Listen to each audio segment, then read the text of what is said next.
কসান কি হইছে খুইলা ক মাতবর সাহেব আমি আর কি কমু ওর কাছেই শুনো কেগো বউ কসান তুমি কিনে না রে বাচ্চা মাদর সাহেব কি আর কমু আমাক বিয়া করে আনছে টিকা খালি ও আমাক দুঃখ দেয়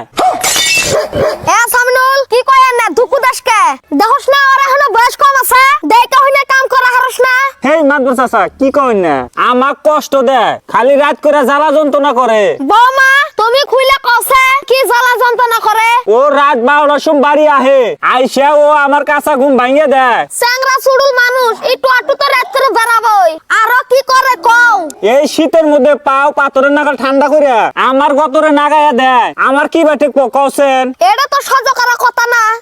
তারপরে ও কম্বলের তলে মুখ নিয়া খালি ডাস ডাস করে পা দে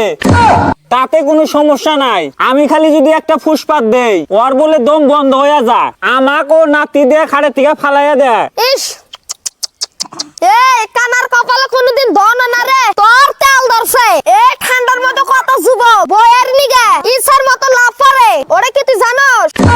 আর তুই বউ পায়ক মর্যাদা দেখারস না আহারে মাদবর সাহেব আরো কথা আছে আরো কি খবর চাও ফস করে কও আরো এক জায়গায় আমার বিচার আছে যাওয়া লাগবো আমি রাত করে মুতপাট ডাকলি উঠবো না আমি নতুন মানুষ ডর করে না কওছে হ্যাঁ ওটা তো হয় ও যিসুম বাইরে বাড়াবো তুমিও হাতে বাড়ান হারো না ও তো আর মুতপাট নিকে বাইরে বাড়া না জাংলা খুইলা হ্যান্ডেল বাই করে ছাইরা দেয় কে তুমি জানলা দে মুতপা হেই মাদবর আমার কি আর সম্ভব হাট আর পাট লাগা দিস